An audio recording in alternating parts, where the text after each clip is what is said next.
if the SOC is just fully focused on just IT and focus on just that security piece, they're losing a large majority of their stakeholders, not just from a communication perspective, but from a collaboration stakeholder buy-in.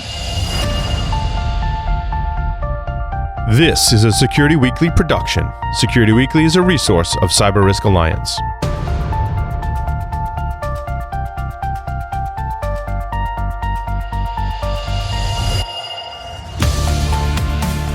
The Cybersecurity Collaborative, in conjunction with Cyber Reason, is proud to present CISO Stories.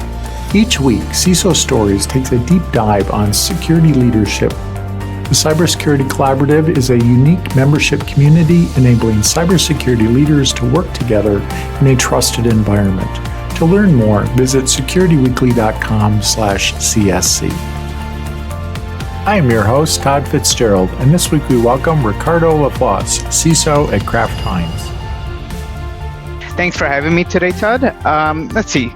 Security is such a very broad topic, and what really intrigued me about security really started back in my video game days. No surprise, those that know me well, I'm a big gamer. And how it all started was on my old, and I'm going to say old, I'm not going to age myself too much. I had the Packard Bell, Pentium 60. And back in the day, if you recall, we had RAM and it was EDO RAM.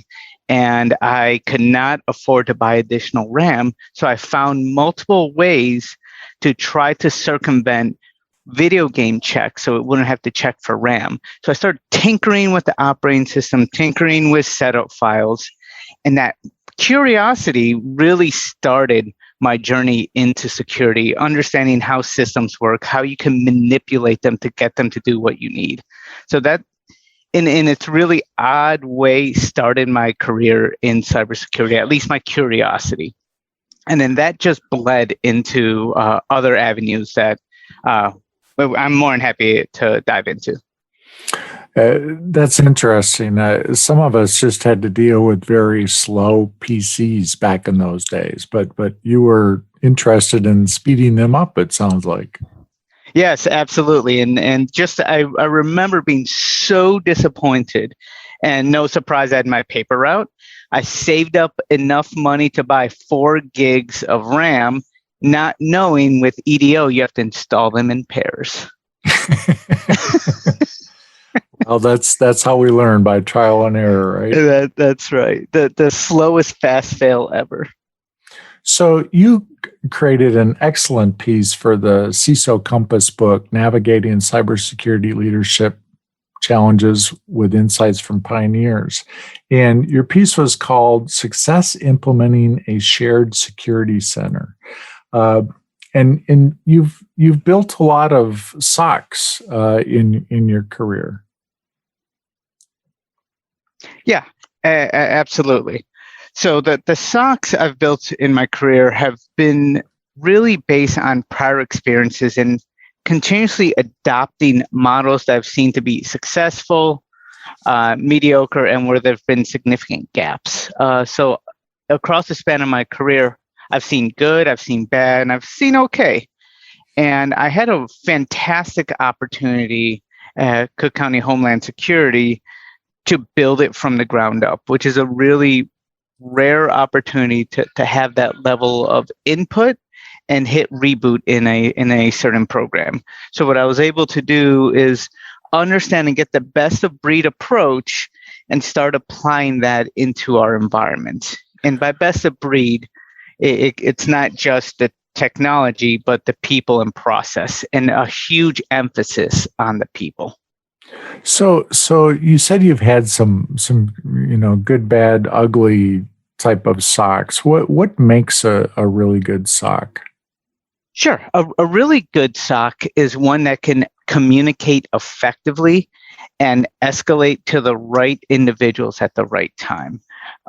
Where I see the efficiencies happen is when one side of the SOC is speaking to the other, but also the SOC cross communicates horizontally to the NOC if the organization has a NOC, but also to different aspects of the business. If the SOC is just fully focused on just IT and focus on just that security piece, they're losing a large majority of their stakeholders, not just from a communication perspective, but from a collaboration stakeholder buy-in.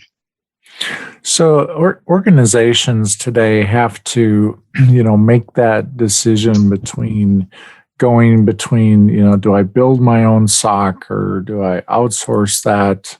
Where do you land on that?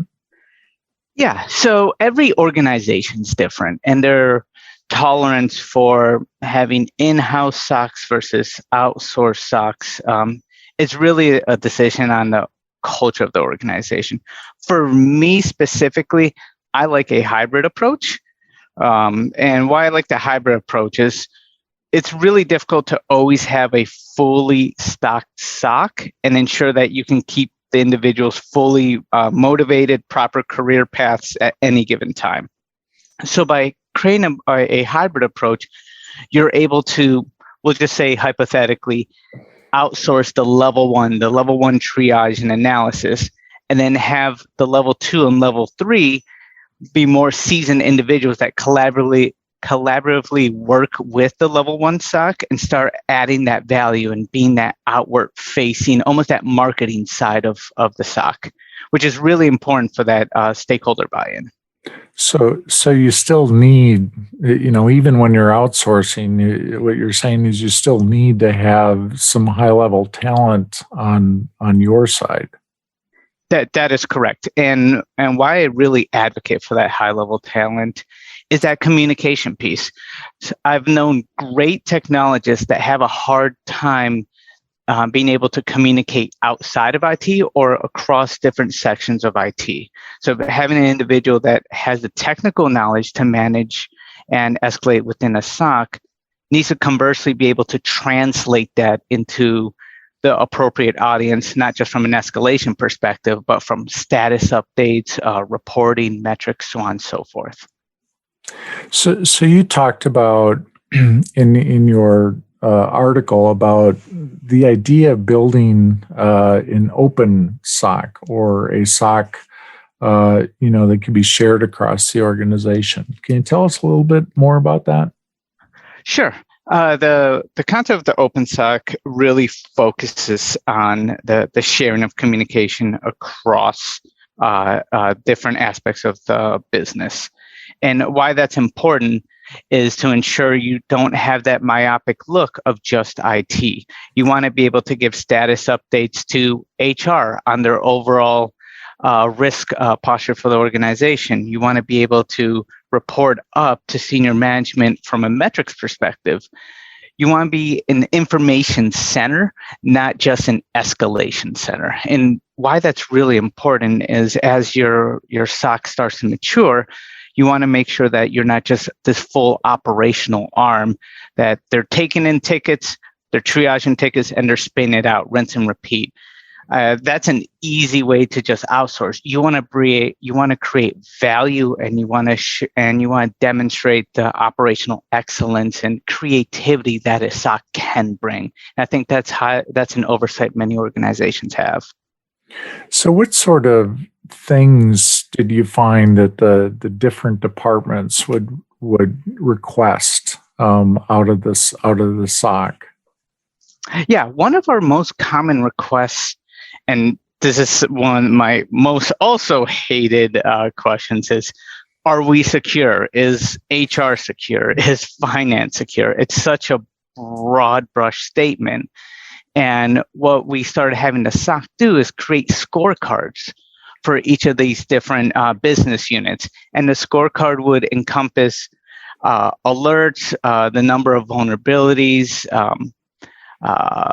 have they done a recent disaster recovery test? And this is traditionally not tracked in a SOC, but by expanding the capabilities and just broadening the responsibility ever so lightly, by being able to track and be able to comprehend this type of information, we're able to demonstrate to the business that we're not just here to escalate to you, we're here to advise and guide. So did you see them making changes in their processes based on what came out of the information center?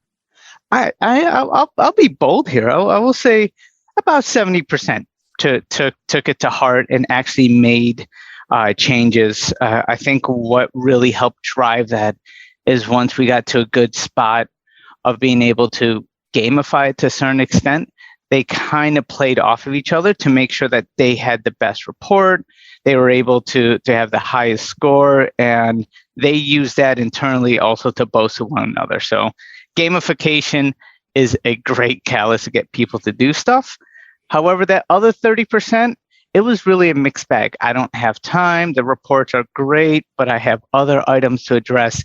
And then those 30%, I would have another function within my team, more on the program management, GRC side of the house, work with them more closely to ensure that we're getting the proper traction from a security project perspective. And if they have any gaps or deficiencies, we're able to surgically assist them and say using the broader SOC approach. So what did that gamification look like? Sure. Once we ironed out this whole scorecard process, that those scorecards would bubble up to divisional heads and divisional business units. So you could say HR, or let's break out HR again, because I'll pick on HR today. Talent, recruitment, and other HR benefits. Each of them would have their own specific scorecard, and we would send a weekly or bi-weekly, I forget how we tracked it, to the head of HR. And then they would represent each of the different scorecards. So it would allow each other to say, well, if Jane is only a 3 out of 5 stars, why is Mark 1 out of 5? How do we get to that even keel and let the director of HR or the head of HR set that standard? Should we be a 2-star? Should we be a 5-star? And how do we get there? And that cross gamification, they would say, well, if Jane's a 1 this week, there's no way I'm going to be at the bottom. I'm going to be a 2 next week. And you would organically see that happen. So what sort of criteria would you have to, for Jane, to be at a 1-star versus a 3-star? How did you decide that? Yeah, so we had a weighted scorecard, and it included multiple different aspects. The first one was vulnerability management, or how many vulnerabilities you have in your environment or in your respective business unit. Have you had a disaster recovery test? How's the patching efficacy rate for the systems under your control? And if you built product, it was an application vulnerability on top of that. And each of those would be weighted on the type of business, and you would get an aggregate score for your respective business unit.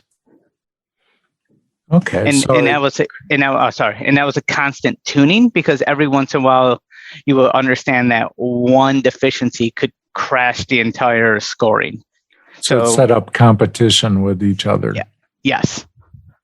Yeah, I think that's very powerful to do that, because everybody wants to get to the best department, the best score. Yeah, absolutely. It was a very powerful tool. And one efficiency that we try doing is being able to automate most of it. Some of the items were a lot more difficult than others to automate, and ensuring that it was repeatable. Because if it takes us 40 hours a week to create a report every 2 weeks, that the efficiencies aren't there and it wouldn't be sustainable. So we continuously try to identify ways to optimize it, to be able to automate the controls behind it, to gather the information. It was an ever-evolving process. Was it perfect? Absolutely not. But did it get us where we needed to do to start getting that cultural change? Absolutely. The article this podcast is based upon can be viewed in the best-selling cybersecurity leadership book, CISO Compass, Navigating Cybersecurity Leadership Challenges with Insights from Pioneers, available at Amazon.com and other booksellers. So one of the things I really liked is that you said that you came up with some goals to guide your program. So you would, keep you focused, and you came up with 3 different goals. Could you walk us through those goals? Yes, absolutely. So the first goal was solicit feedback from the organization. And why that's really important is if you are having a one-way conversation with the business and setting the goals, and they have no input on what the benchmark should be, you're not going to get the adoption you should have, because some of the best run organizations have that two-way communication with the business.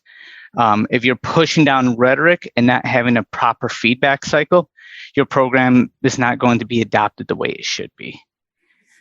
The second item is around sharing knowledge with the organization, and that secretly is that big part of the gamification. So as we start building these scorecards, as we start having more communication with the organizations and different business units, you want to highlight and share the wins, not just saying, oh, you're a 1-star, you have a lot of deficiencies, but highlight the wins. Make the teams really proud of the work they're doing, because security is all encompassing. It isn't just fixing vulnerabilities. It's having the right mindset when you start bringing new products or new initiatives to the table. If you have that right culture, security is going to be in mind, and you're going to be part of that conversation. Or even better, organically, the business units will start embedding best practices. That's this perfect utopia of one day, but you want them to start thinking about that. And then three was one of my favorite ones, and that's really around sharing the knowledge and best practices of what we've done with others. One thing that I am a huge advocate about is sharing best practices. I know when I do something well, I have no problem telling the whole world, this is what worked for us. It may not work for you, but being able to have and share that common knowledge through roundtables, through peer conversations, through case studies, you want to share, because everyone's in it to help their organizations be safe and secure. This shouldn't be a proprietary, oh, this is Rico's super secret sauce and you have to do this. No, this is how we did it. These were the pitfalls. This worked. This didn't work. And this is how you could possibly do this in your organization. And I think really sharing that knowledge is key. Yeah, and I couldn't agree with you more. I mean, I think we're all doing different things, but not everybody's focused on the same thing. So if we can all build these different pieces and put the energy into it and share that, it helps all of us, because we're all, as we know, with all the second and third parties, we're all really connected together these days. I couldn't agree more. And like I said, we're in this all together, one way or another. So as a CISO, it's not always easy to get that support. We don't run out there and say, "Hey, I'm from security. I'm here to help you." I know you definitely want to be part of my information sharing center. So you went on a marketing campaign and talked to the different business executives. What techniques did you use to help get their buy-in into being able to build something like this?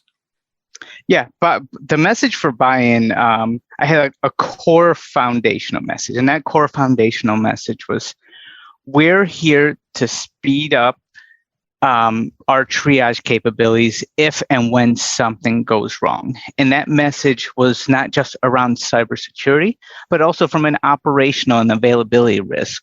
Because I just came in and said, we're here to make sure that hackers don't destroy your specific business unit. It's all that FUD and horribleness. I came in more of, we're here to speed you up once something happens, and something will eventually happen. So that was one of our core foundational messages behind that. And then the second one was really focus on their type of business. And what I mean by that is, for example, we're like, if we have more data from you, if we know your key players, we know the projects that are in the pipeline, we, from a program standpoint, can help you get in front of it from a security perspective, so we don't become a bottleneck down the road from you when you're ready to go live. So it's more of that collaborative proactiveness that really spoke volumes to a lot of the business units. And of course, playing the 80-20 game, 20% said, I don't have time for this. I don't want to do this. So we dealt with those in a different manner, more of the white glove approach to get them on board. And of course, it was a long tail to get there. But overall, the business took it really well because it was a very open and fluid conversation instead of, hey, you have 60 days to be onboarded. I need all this data, XYZ. I will see you in 2 months. It's more of that fluid conversation because going back to if you have a very commanding and domineering approach, the business is going to push back very hard. And you want to come in as an ally and as an enabler to business instead of saying these are controls we're putting into place. And this is the logging we need. This is the type of format we need, XYZ. Yeah, we talk often about being enablers of the business, but I think, putting that into reality is a lot more difficult. And what I liked about this is that you've turned this around as far as, what do the business areas need and how can we make them more successful? And you had monthly meetings where you talked about the projects that were in flight, the different business alignments and what the current threat advisories were. Yeah, and that cadence, going back to it, came from the business.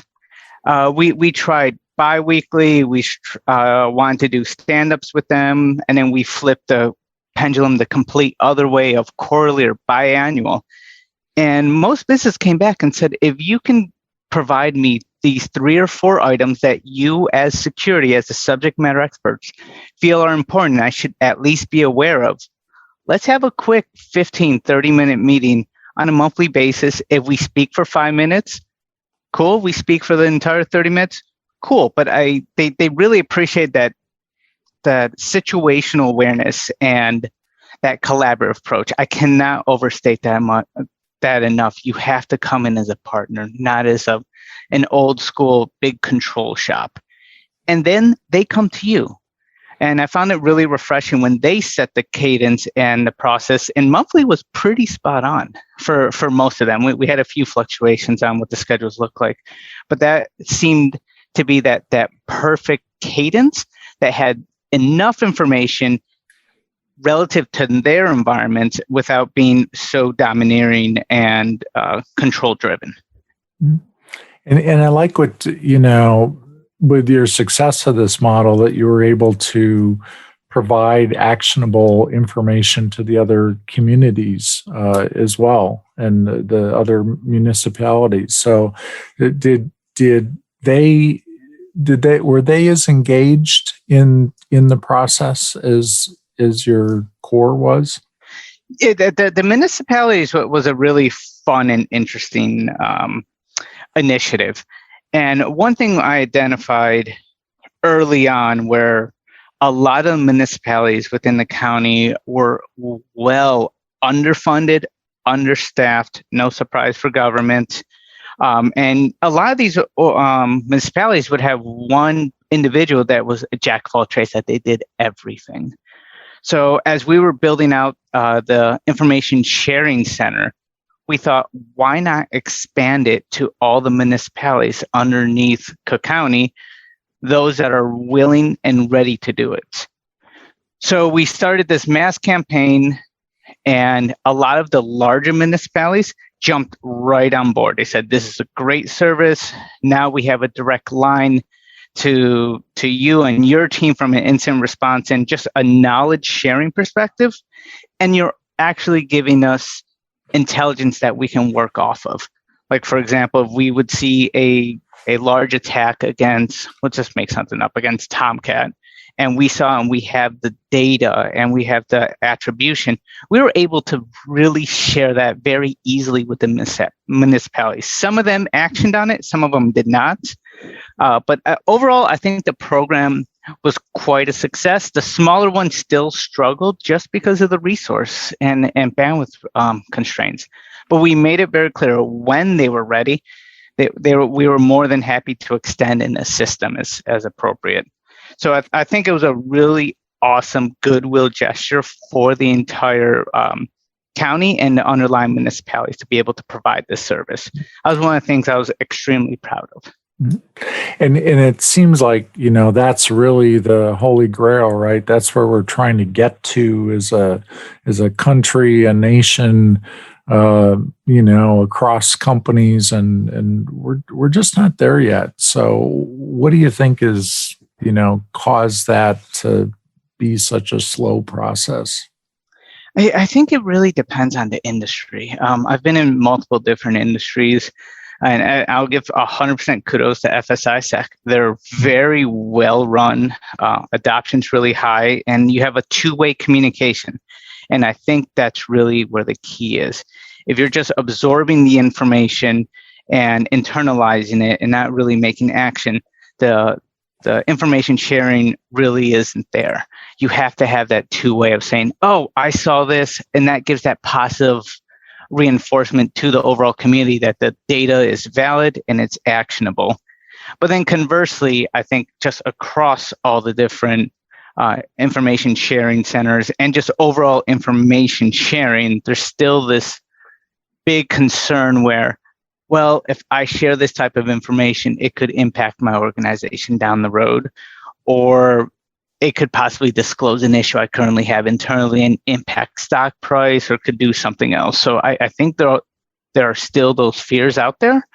I know specifically the government has been working on, I forget what it's called, like protection if you disclose the information to DHS, you're protected. But I think there's still a lot of hesitation specifically from the private side. Definitely. So you've worked in different types of organizations, from the county level to financial services to a consumer packaged goods industry. Have you taken some of these learnings and building a SOC information sharing center and use those in your other environments as well? And has it been different, or is it a similar model? Yeah, I would say very similar to how I've built the first real one within the county. I've reiterated, I've reused a lot of the best practices from each of those, but going back to every environment's very different. And I use the best practices where it can be applicable to the different SOCs and then adjust them for the cultural and business differences. For example, at the financial firm, we were all in-house, our SOC. It's just the way our culture was. We want to keep everything in-house. So we adjusted the SOC how we did the level 1 support. We extended it to the operations team to start doing stretch projects to do that level 1 analysis. So being able to adapt and use those best practices and mold them into how the organization functions is absolutely critical. Great advice. What other, as we close here, what other piece of advice would you like to give people as they're, trying to build out a SOC and trying to share information across the organization? Yeah, I'd say how cheesy it sounds, start small, have grandiose plans, but break them down to modular chunks. Because if you come in to, say, overhaul a SOC, because most people nowadays are going to overhaul and not build one from scratch. When you're here to overhaul a SOC, identify what your key outcomes are. Do you want to be metrics driven? Do you want to be a close partner with the business? And break them down to small consumable initiatives that you can chip away at. I'm a huge advocate of agile methodology, and being able to use that to build out the SOC, it may take longer, but that way you'll be able to build upon each iteration and start picking up speed instead of coming in with a giant monolithic restructuring of a SOC. It will happen, but I think you'll receive fruits of labor a lot sooner if you do it in an agile methodology. And more importantly, if something doesn't work well, if you're doing it in small chunks, throw it away. Start from scratch or retool that specific initiative so it works better. You want to be able to do these small building blocks, because I think in my experience that has been the most successful approach. Great advice. Well, thanks much, Ricardo, for taking the time with us today and sharing your insights from real experience and your contributions to the CISO Compass book. I appreciate the time. It's always a pleasure, Todd. Thank you. Thank you. Cybereason is the champion for today's defenders, providing an endpoint security platform to prevent, detect, and respond to malicious operations on computers, mobile devices, servers, and the cloud. Cybereason. End cyber attacks from endpoints to the enterprise to everywhere. Learn more at cybereason.com/CISO stories.